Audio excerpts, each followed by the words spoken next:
Nathan Harrison never expected to return to the suburbs, let alone as a temporary occupant in someone else's house. The arrangement was practical, of course. His younger sister Diane was undergoing an experimental treatment overseas, and her home, purchased just last year on a tree-lined cul-de-sac outside Raleigh, needed someone to watch over it. It was a favor between siblings, not a matter of sentiment or comfort. Diane's house was spacious and modern, a flat-roofed structure with too many windows for Nathan's taste, but the backyard was something else entirely. Out past the minimalist deck and stepping-stone path stood a hulking gazebo, its structure unlike anything he'd ever seen. It was raised on a reinforced platform of thick, stained oak, wide enough to seat 15, with a curved metal roof and exposed beams that gave it a kind of rustic industrial feel. But what truly set it apart was its base. The entire structure sat atop a circular rotating mechanism, something the previous owner, a retired aerospace technician, had custom-built to catch the breeze better during hot Carolina summers. Nathan didn't use the gazebo much. He appreciated the craftsmanship and even admired the subtle hum the motor made when activated. But he wasn't someone drawn to open spaces, at least not those meant for leisure. His professional life had conditioned him to stay watchful, even at rest. As a consultant for high-risk litigation teams, he specialized in spotting liability before it became newsworthy. He reviewed field operations, cross-checked documentation, tested systems for vulnerabilities. He'd never been military or police. He didn't believe in uniforms or hierarchies, but he understood systems, and he understood consequences. The gazebo struck him immediately as a liability waiting to happen. The rotating platform, though smooth and quiet, lacked any visible safety rail. There were manual clamps, yes, and a redundant lockout circuit tied to a weather sensor, but nothing to prevent someone from treating the structure like an amusement ride, or worse, getting hurt. He made a note to call an engineer friend to assess its stability, but as the days stretched into weeks, the idea drifted to the background. The house was calm. The neighborhood was quiet. The routines of morning coffee, remote consulting sessions, and occasional visits from lawn maintenance crews gave him enough to manage without descending into the anxiety of over-preparation. The first time he noticed signs of trespass, he wasn't even sure it was that. A stack of mismatched cushions appeared on the gazebo benches one afternoon. They weren't Diane's. She hated outdoor fabric and had stored her own neatly in the garage, but they weren't trash either. Weatherproof, faded but clean, arranged like someone intended to return. He considered removing them, but decided to wait. It could have been a neighbor trying to be friendly, a harmless misunderstanding. He wasn't in the business of assuming hostility where none had been proven. That neutrality faded the following Sunday when he stepped out to find 3 older women seated in the gazebo, holding books and wine glasses, chatting loudly beneath the turning blades of a clip-on fan someone had installed without permission. At the center of the arrangement, in a cushioned chair positioned as if it were a throne, sat a woman with short platinum hair, oversized sunglasses, and the air of someone completely at home. She introduced herself as Karen. No last name, just Karen, and spoke with the confidence of a person who had spent her entire life convincing people to doubt their own instincts. "You must be Diane's brother," she said without standing. "We were wondering when we'd get to meet you. We've been using the gazebo for our book club since last June. Diane was always so generous about community spaces." Nathan didn't respond immediately. He glanced at the bottle of rosé on the table, at the shoes kicked off in the corner, at the Bluetooth speaker pulsing with soft, instrumental jazz. It looked like they'd been there for hours. He kept his voice calm but firm. "This is private property," he said. "If you don't have my sister's permission in writing, I'll have to ask you to leave." Karen laughed, not mockingly, but as if he'd made an adorable error. "Oh, honey. She told me herself. As long as we don't damage anything, we're welcome to use it. This has been our safe little gathering place for over a year. "You're just house-sitting, right?"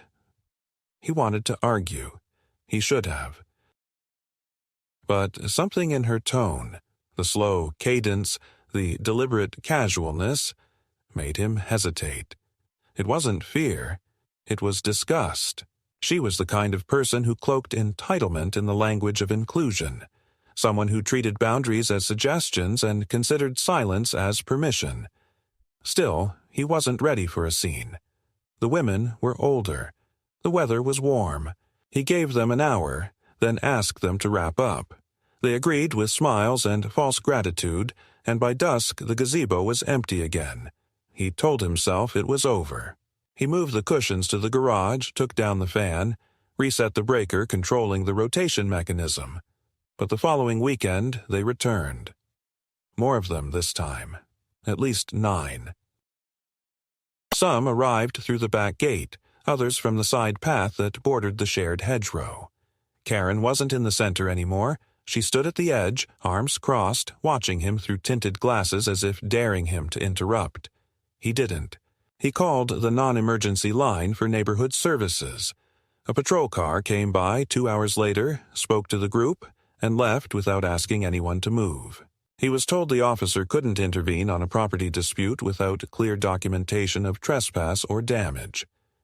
"They're just sitting and reading, sir. If you'd like them gone, you'll need to speak with your HOA or file a civil complaint." There was no HOA. The neighborhood had dissolved its association 5 years ago due to internal mismanagement. Karen knew that. She knew exactly how little recourse he had if she stayed just within the boundary of plausible social engagement. He looked up local ordinances, drafted a cease and desist letter, sent it certified mail. The next weekend, a chalkboard sign appeared on the sidewalk. The Wild Women Book Club, reclaiming safe space for sisters. By week 4, Nathan had grown used to the pattern. Friday night quiet, Saturday invasion. They weren't just reading anymore. There were food trays, folding tables, yoga mats, one time even a projector. Karen's group behaved as if the backyard was a communal park, and Nathan was the bitter groundskeeper trying to fence in public joy. He noticed passive-aggressive gestures, wind chimes tied to the gazebo rail, a birdhouse screwed into the beam, lavender oil candles left to burn long after they were gone. Once, someone left a handmade dream catcher hanging from the rotating switch. The implication was clear.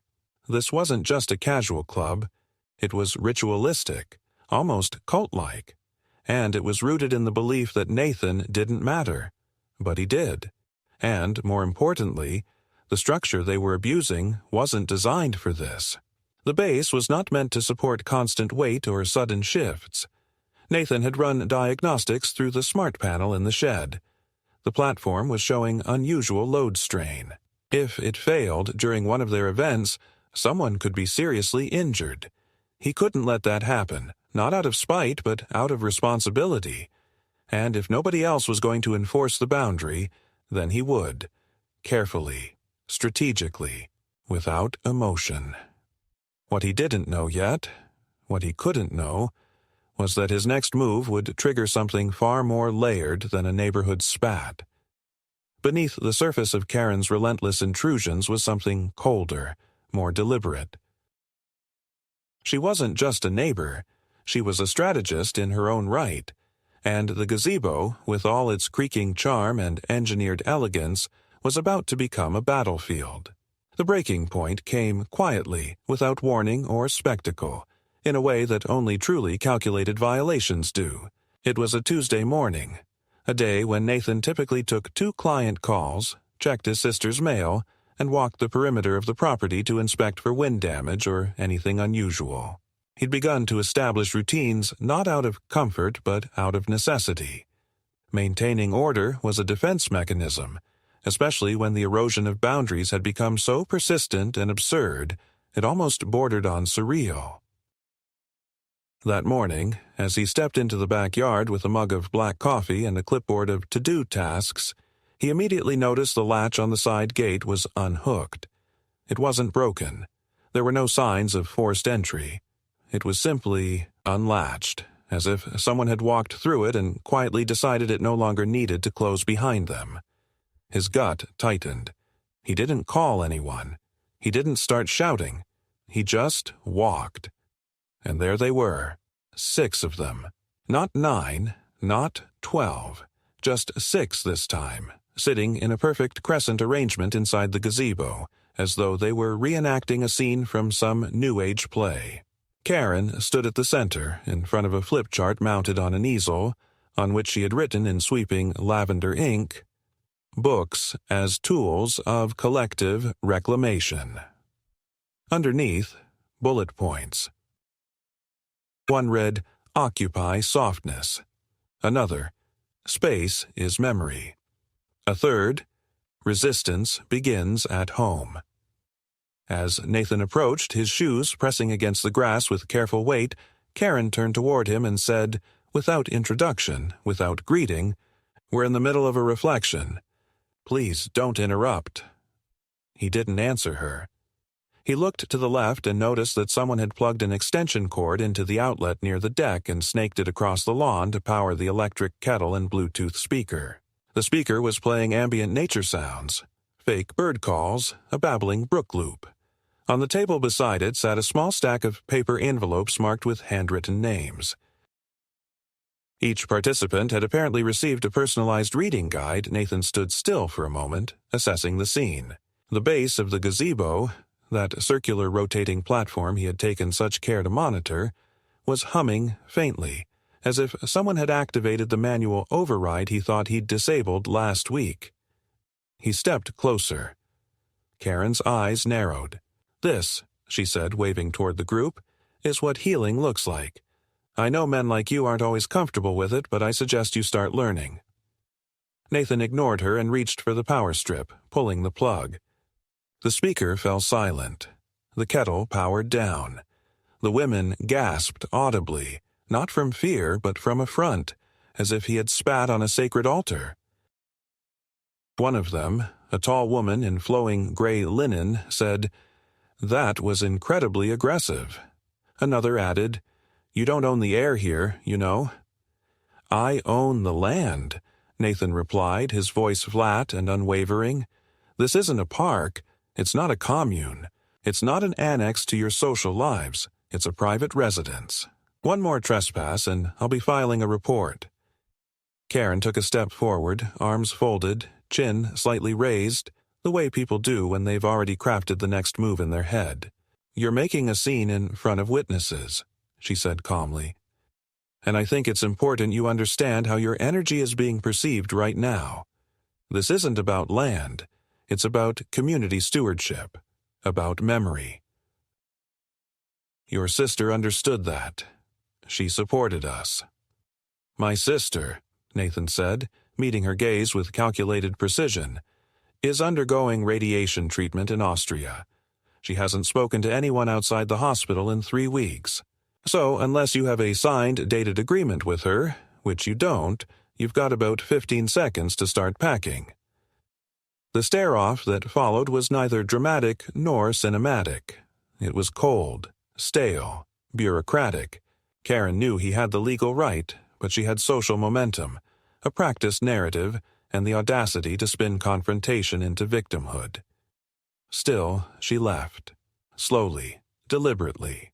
The women gathered their books, folded the chart, unplugged the cords, but before she exited through the side gate, Karen turned back and said, "You might win the argument, but you've already lost the neighborhood."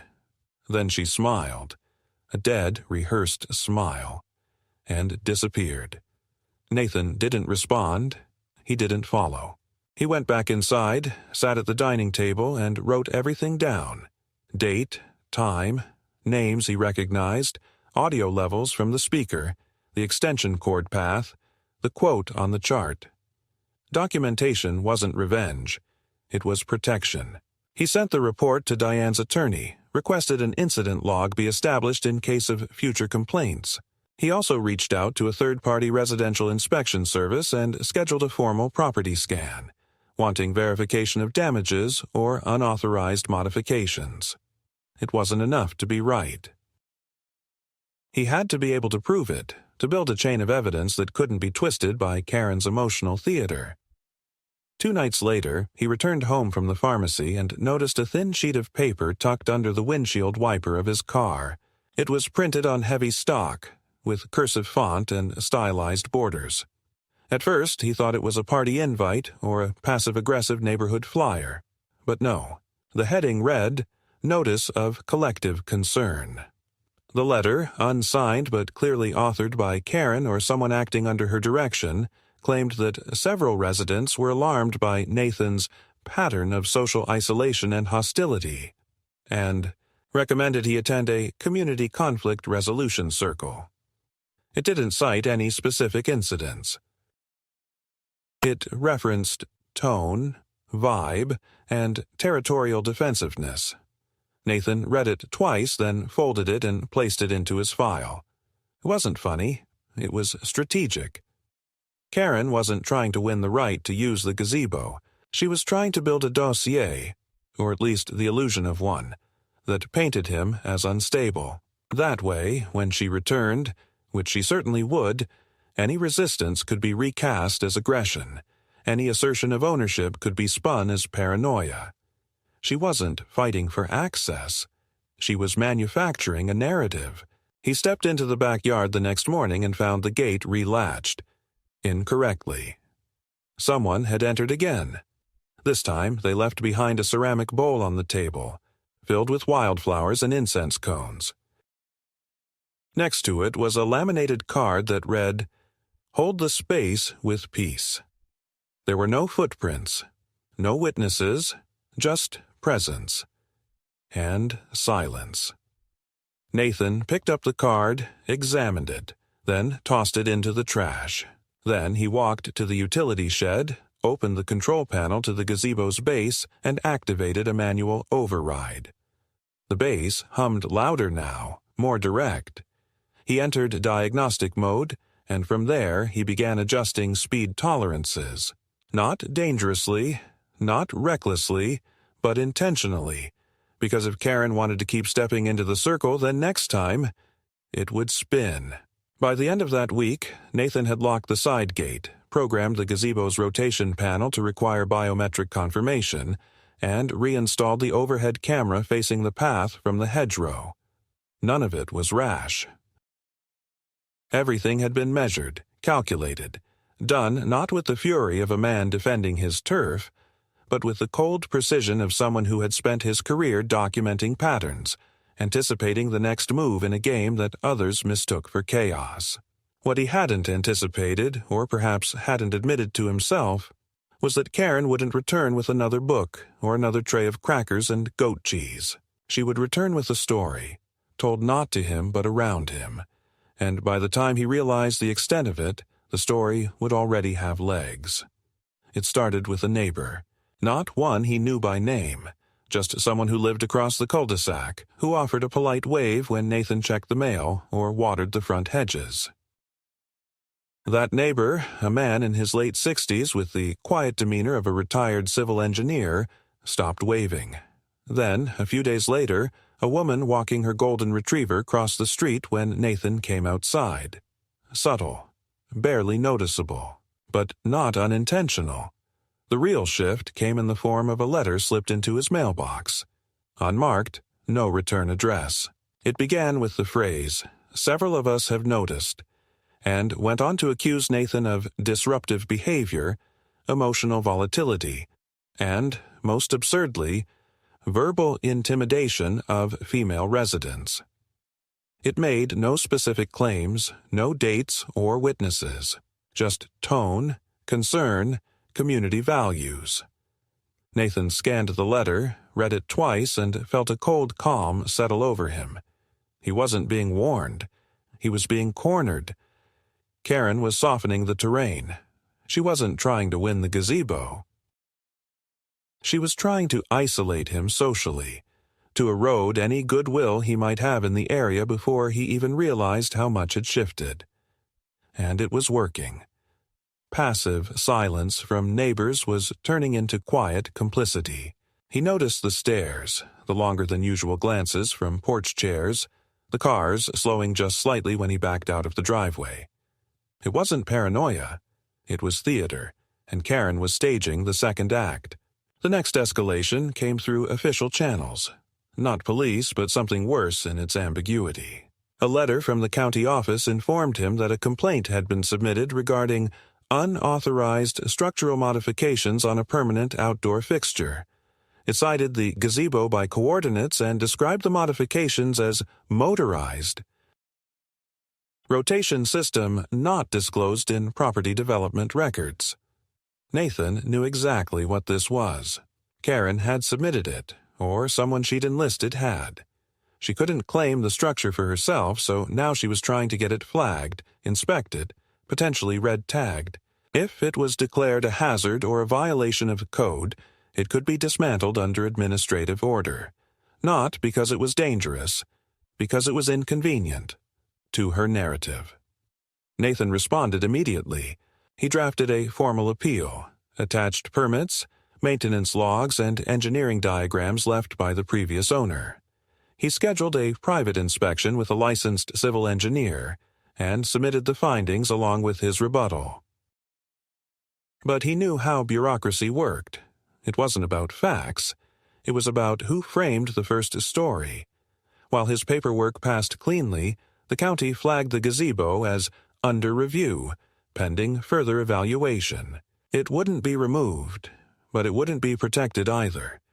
Just vulnerable, exposed. 3 days later, the camera he'd installed caught something. At 4:46 a.m., under a thin curtain of pre-dawn fog, a woman in a long coat entered through the side hedge. The same path the book club had used. She wasn't hurrying. She wasn't nervous. She moved with the efficiency of someone enacting a routine. In her hand, a small box. She stepped into the gazebo, crouched beneath the center table, and affixed something underneath it. Then she stood, checked her phone, and exited the way she came. The footage wasn't grainy. It was clear. Nathan couldn't see her face, but the posture was familiar. He sent the video to his attorney and then went outside to investigate. Beneath the table, taped securely to the underside of the central beam, was a small digital device. It wasn't a bomb. It wasn't anything threatening, not on the surface. It was a signal booster, a repeater, something designed to extend wireless coverage. It had no branding, no serial number, just a blinking blue light and a QR code etched into its side. Nathan didn't touch it. He took photos. Then, using gloves, he removed it and placed it in a sealable evidence bag. He mailed it to a friend in cybersecurity and waited. While he waited, the campaign against him intensified. 2 concerned neighbors left voicemail messages on the landline Diane had connected for emergencies. Messages that included phrases like hostile behavior, isolated male resident, and possible mental distress. Nathan received an unexpected visit from a community liaison officer, not police. Just a friendly, concerned face who said they were responding to several overlapping reports of tension between residents. They asked if he had any weapons on the property, if he'd considered attending any neighborhood wellness groups. Nathan answered calmly, legally. He didn't raise his voice. He didn't show irritation. But after the visit, he installed new perimeter motion sensors and switched to a private P.O. box for all mail. A week later, the cybersecurity report came back. The device found under the gazebo wasn't just a signal booster. It had been modified. It acted as a relay point for multiple Bluetooth connections, logging MAC addresses and ping intervals. It was, in effect, a passive surveillance node. Someone had been using it to catalog every nearby device, phones, tablets, smartwatches, that came within 15 feet of the gazebo. It wasn't just a privacy breach, it was targeted data gathering against him, or at the very least, in proximity to him. He sent the findings to his attorney, who escalated the issue to county council. Legal letters were sent. The book club vanished for a few days. Karen remained silent. No direct contact. No confrontation. Just that silence, heavy and theatrical, that signaled preparation, not retreat. Nathan no longer walked the yard at random times. He moved with intention. He cataloged his surroundings. He created rotating schedules for lighting timers, disabled geotagging on his devices, and stopped carrying his phone into the backyard. He wasn't paranoid. He was under assault, not physical, not direct, but psychological, bureaucratic, reputational. It was the kind of warfare waged by people who understood institutions better than morality. People like Karen. And still, the gazebo stood, a structure of wood and steel and rotating gears, a symbol, not of comfort, but of ownership. And Karen hadn't taken it. Not yet. But she had made it into something more than a pavilion. She had made it a statement. And Nathan, whether he wanted to or not, was going to reply. The next time Karen came, she didn't step foot on the property. She didn't need to. She'd adjusted her approach, more hands-off, more insidious. Nathan knew she was behind it, even if she wasn't physically present. It was the way things were arranged that gave her away. The symmetry of manipulation, the controlled escalation dressed as a coincidence. It started when a clipboard appeared taped to the community bulletin post near the entrance to the cul-de-sac. It bore the title Community Reimagining Survey, and beneath it a list of proposed public utility enhancements.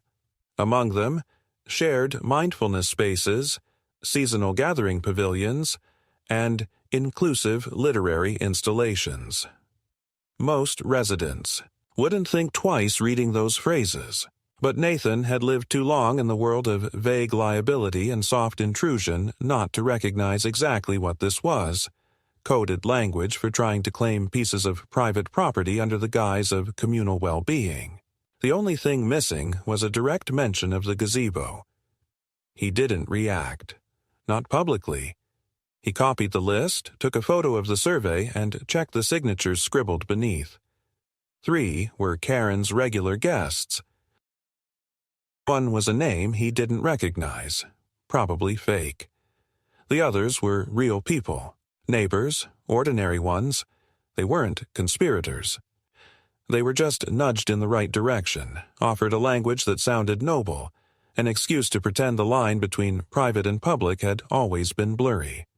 It was clever. Nathan could almost admire the mechanism of it. Almost. What he couldn't do was ignore the way it fed into something larger. It wasn't about the structure anymore. It was about control. Karen wanted to take something he legally owned and turn it into a symbol she could manage. That afternoon, he did something he hadn't done since arriving. He sat in the gazebo. Not to watch anyone. Not to fix anything. Just to sit. To feel its space. The creak of the platform under his weight. The tension in the bearing rings when the wind shifted direction. He touched the surface of the rotating dial, then opened the main panel and reprogrammed the rotation schedule. Not the speed, not yet, just the parameters. No automatic activation. No safety shutdown under movement. He bypassed the override chip and rerouted the signal to a manual trigger accessible only from his control tablet. It wasn't much, but it was a threshold. He wasn't going to give this up without a reply. The reply came the next Saturday. Just after noon, a group of 7 women entered through the side path. They weren't loud. They weren't carrying wine or snacks. They came with cushions, scarves, yoga mats, and low-volume speakers that played solfeggio tones. Karen wasn't leading them, but she was present, standing just outside the gate, smiling softly, as though she were a guest, not the host. The women arranged themselves around the gazebo in what looked like a practiced formation. No one entered the structure. They placed their materials just at its edge, brushing the foundation line. One woman placed a thin silver bowl on the ground, filled it with water, and dropped petals in it. Another woman, older, murmured what sounded like affirmations or prayers. The moment Nathan saw it, he understood. They weren't breaking rules anymore. They were rewriting them. He stepped outside but didn't confront them. He walked calmly to the utility shed, unlocked the terminal, and opened the manual trigger system. The gazebo stood still, silent. Then, without warning, it began to turn. Slowly at first, just a few degrees, then faster, a full revolution every 30 seconds. The women looked up in surprise, not fear. Some of them even smiled as if the motion were part of the ritual. Then the frequency changed. Nathan had programmed the sequence to include irregular acceleration. Nothing violent, just enough to destabilize balance. The women stood, stepped back. The speaker wobbled. One of the yoga mats rolled. The silver bowl tipped, spilling petal-laced water across the stone. Karen didn't move. She watched. For several seconds she remained frozen, her lips pressed into a thin line, then turned and walked away, the others following slowly. Nathan watched from the window, not triumphant, not vindicated, just steady. He'd sent a message. The space was not neutral. It was not hers. The silence held for a day and a half. Then came the complaint. A letter delivered by courier. Not legal, yet, but the language was formal. Witnesses. Disproportionate response. Disruption of community peace. The threat was veiled but real. Mediation or escalation. Nathan reviewed it, filed it with his attorney, then contacted an insurance investigator he'd worked with on past contracts. He wanted documentation, full perimeter assessment, electronic signature records, and a forensic sweep of the Gazebo platform's control systems. If anything else appeared, tampering, device installation, backdoor signals, he wanted it logged. He wasn't going to rely on instinct or emotion. He was going to build his case line by line, byte by byte. 3 days later, the investigator called him with a finding. There had been a wireless ping, not recent but persistent, from a local unregistered Bluetooth device attempting to access the Gazebo control panel. It hadn't succeeded, but the signature matched the relay hardware previously found. The pattern was clear. Someone had tried to compromise the rotation system remotely. Nathan logged the time and location. It had originated from across the street, Karen's property. That evening, he activated the new lighting sequence. Floodlights on motion, perimeter strobes, and a blinking perimeter outline around the gazebo base. Not as threat, as declaration.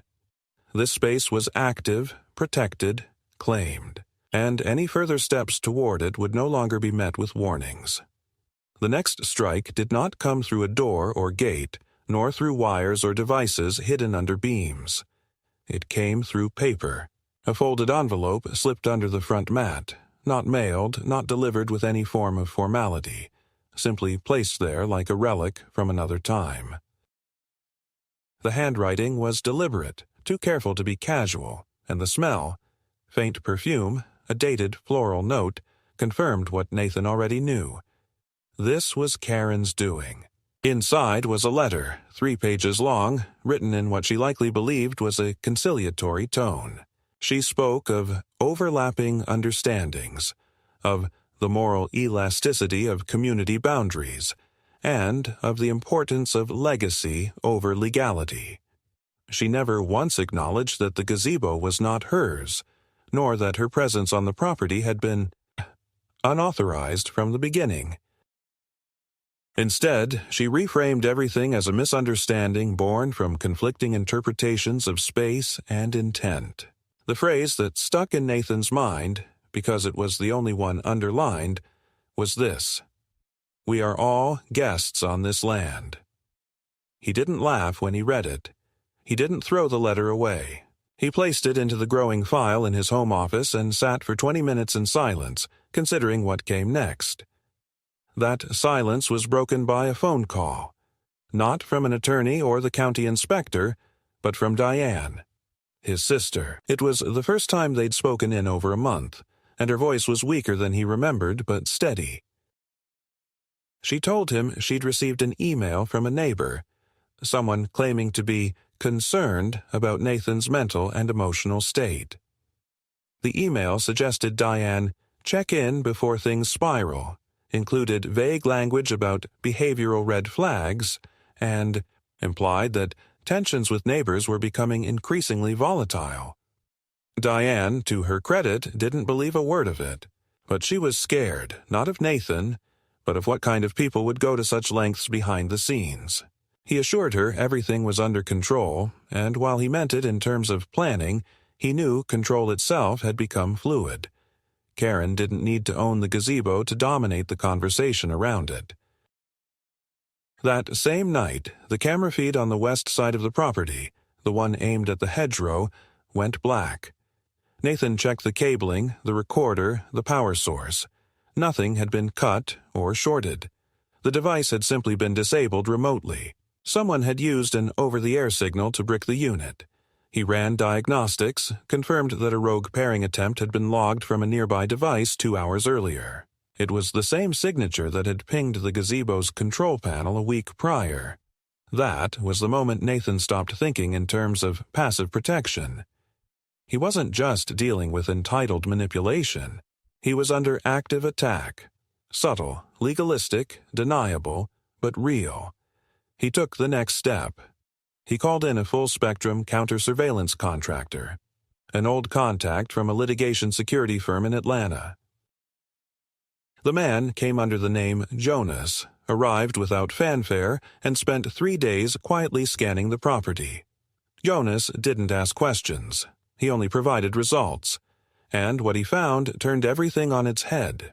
There were 3 low-profile signal repeaters placed within range of the property. One inside a fake utility box near the curb, another buried in mulch by the south fence line, and the third mounted inside a decorative birdhouse hanging from a tree. On Karen's side of the hedge, none of them transmitted video or audio, but they formed a mesh designed to collect digital emissions, Wi-Fi signals, Bluetooth beacons, smart device handshakes. Someone had been mapping the electronic activity of the house, cataloging patterns, building a behavioral profile, who came and went, what devices were active, when the house was empty, what systems were turned on. It wasn't hacking, it was recon. Nathan asked Jonas for removal. Jonas offered a better solution. Replacement. Instead of destroying the network, they mirrored it, fed false signals, created ghost devices with randomized behaviors, flooded the repeaters with decoys. It wouldn't stop the surveillance, but it would corrupt the data stream and drive the operator toward action. When a passive tactic fails, Jonas said, they escalate. And that's when we catch them. 2 days passed in quiet, and then came the escalation. A notice arrived on Nathan's door, posted in bright orange plastic and bearing the seal of the County Property Enforcement Division. Emergency structural hazard inspection required. No details, no warning, just a scheduled date and the implication of violation. Nathan's attorney was caught off guard. There had been no request, no complaint filed in the usual system. This had been flagged under an expedited discretionary clause, something rarely used, typically reserved for disaster response or public safety emergencies. The gazebo had been targeted, officially this time, under the pretense of a potential collapse hazard. It was a brilliant move. Not legal, not defensible in court, but disruptive. It forced Nathan into reactive mode, diverted his energy to scrambling documentation, dealing with officials, chasing signatures, all while Karen watched from across the street with her windows. Just barely cracked open, but the inspection came and went. The county engineer found nothing. Structural integrity was confirmed. Systems were within tolerance. Nathan handed over every permit, every diagram, every log. He even walked the inspector through the platform's maintenance schedule, showed the photos from previous owners. The report was filed clean. The gazebo was safe. But the threat had been real. A test run. A soft invasion through administrative force. And it wasn't over. That night, the motion sensors picked up the movement near the control panel. It was just before 3 a.m. Nathan, watching from his office, caught a glimpse of a figure near the shed. Hooded, slim, fast. Not Karen, someone younger, professional. The figure didn't linger. They approached, scanned the lock, realized it had been replaced with a non-standard model, and left. But they left something behind. A small slip of paper tucked under the edge of the panel door. Nathan retrieved it carefully the next morning. It was blank on one side. On the other, scrawled in marker, was a question. Is it worth it? He didn't answer. He didn't tell the police. He contacted Jonas again. The next day, 2 additional cameras were installed. One thermal, one low-light motion, both shielded and network isolated. The perimeter was now a monitored system, not just a boundary. The gazebo had ceased being a structure. It had become a line in the sand, but it wasn't just his line anymore. Another letter arrived, this time through certified mail. It bore the logo of a private mediation firm, offering a neutral, facilitated session between involved parties to resolve ongoing residential tension. Karen had filed for structured community mediation. Nathan wasn't legally required to attend, but declining would be used against him socially and potentially administratively. He showed the letter to his attorney, who immediately filed a counter-notice, citing ongoing trespass, digital harassment, and third-party surveillance interference. The mediator backed off, but the message had been delivered. This was no longer about compromise. It was siege. The final blow in that week came unexpectedly. A city council member, someone Nathan didn't know, published a community bulletin on social media, referencing increasing concerns over private structures impeding neighborhood cohesion. It didn't mention the gazebo. It didn't mention Karen, but it didn't have to. The comments beneath told the story. Dozens of users chimed in with phrases like, "We know who this is about," entitled out-of-towners, and gated mentality has no place here. Nathan recognized several names, people who had once nodded to him at the curb, people who now viewed him as a threat because Karen had whispered into the right ears at the right times. It was a coordinated smear, and it was working, and yet the structure still stood. Still turned, still answered only to him. Nathan didn't retreat. He didn't collapse. He went to the shed, opened the panel, and began programming a new sequence, one that would alter the gazebo's rotation subtly over time, not for defense, but for exposure. He would turn the structure into a symbol again, not for her, but for himself. Not as a monument to isolation, but as proof that no matter what digital warfare Karen deployed, no matter how many invisible battles she orchestrated, he would not be moved. The game had changed. The field had widened. But the line was still there. And it was holding. For now. It began with a shadow. Not a figure, not a face, but the impression of movement across glass, barely visible. Just enough to alert a mind already trained to observe. Nathan had been at his desk reviewing security logs from the previous 48 hours when the flicker interrupted his focus. The screen before him showed the gazebo, still and silent in the fading light. But there was something off in the corner of the frame, a shape that hadn't been there before. He blinked, rewound, paused. At exactly 6:27 p.m., a silhouette appeared at the outer perimeter, paused by the garden stones, and moved out of frame. Not fast, not furtive, confident.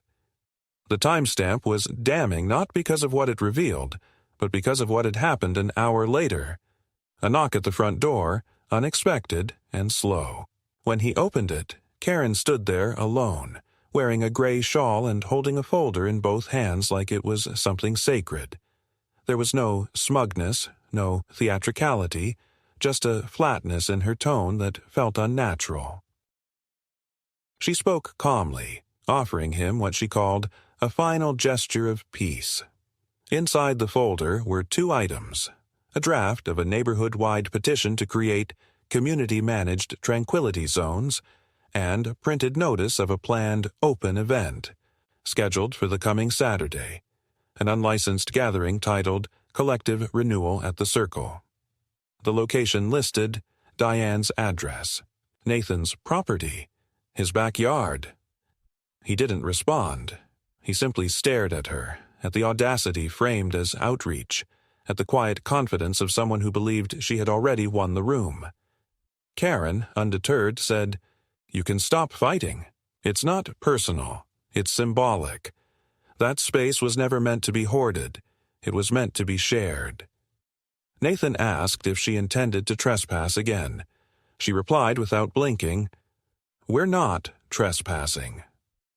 We're reclaiming a rhythm." "You don't own rhythm, Nathan. You can't lock down the sacred." He closed the door, slowly, deliberately. He didn't slam it. He didn't argue. He simply walked back into his house, sat down, and for the first time in weeks, considered what it would mean to lose. Not legally, not structurally, but culturally, to become the villain in a story written by someone else. But then he remembered the footage. The shadow. The unauthorized presence before the door had ever opened. Karen wasn't negotiating. She was staging. The performance had already begun, and he had walked into it on cue. That night he activated the new sequence.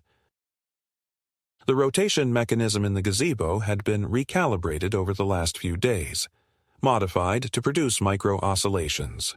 Harmless on their own, but uncomfortable over extended periods, like trying to balance on a gently shifting floor.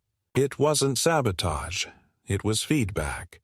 He tested the program remotely, timing the movement to create a delayed cycle. From a distance, the structure appeared stable.